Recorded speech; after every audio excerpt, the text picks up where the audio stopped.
18वीं बार जरासंध ने चढ़ाई की, भगवान रण छोड़ करके बलराम जी के साथ विश्वकर्मा के द्वारा बनाई हुई समुद्र के बीच में एक नई नगरी, वहां पहुंच गए। सारे मथुरावासी सोए थे, मथुरा में सोते हुए पहुंचा दिया ठाकुर जी ने वहां पर। सबके नेत्र खुले, तो नेत्र खोलते ही सब कहने लगे द्वार कहां है, द्वार कहां है, द्वार कहां है।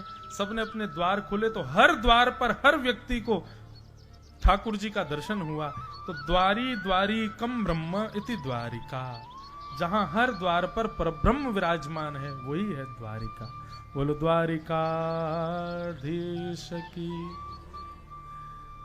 द्वारिका में सब ब्रजवासी आकर के विराजमान हो गए।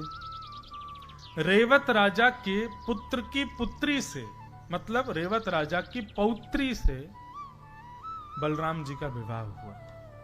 बोलो रेवती रमण भगवान की। बलराम जी की पत्नी का नाम क्या है? रेवती। उनसे ब्याह हुआ। अब आई ठाकुर जी की बारी। यशोदा देवकी मैया ने नारद जी को बुलाया। नारद जी से कहा, बोले आपको ज्योतिष आता है? नारद जी बोले हाँ आता है। वे लाला की कुंडली देख के बताओ कब होएगा ब्याह। नारद जी ने ठाकुर जी की कुंडली देखी। जानते तो सब हैं लेकिन बस लीला कर रहे हैं। बोले मैया आपके लाला के खूब ब्याह होंगे, इतने ब्याह होंगे, इतने ब्याह होंगे, इतने ब्याह होंगे। बोले कितने होंगे? बोले इतने होंगे कि आप यदि यूं चाहें कि साल भर में हर दिन एक बहू के संग रहूं तो एक साल में भी सबरी बहुवंत नहीं मिल पाओगी। 365 दिन है साल में, और लाला के ब्याह वातु ज्यादा होंगे।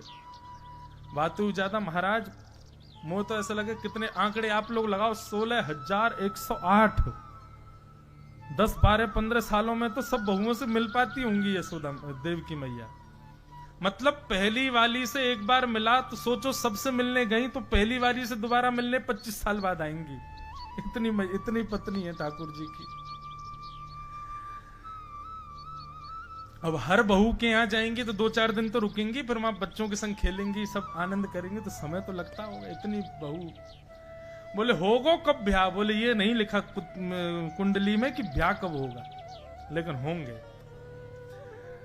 तभी महाराज, महाराष्ट्र में विदर्भ एक स्थान है, वहां कौंडन्यपुर नाम का एक स्थान है। वहां के राजा हैं भीष्मक।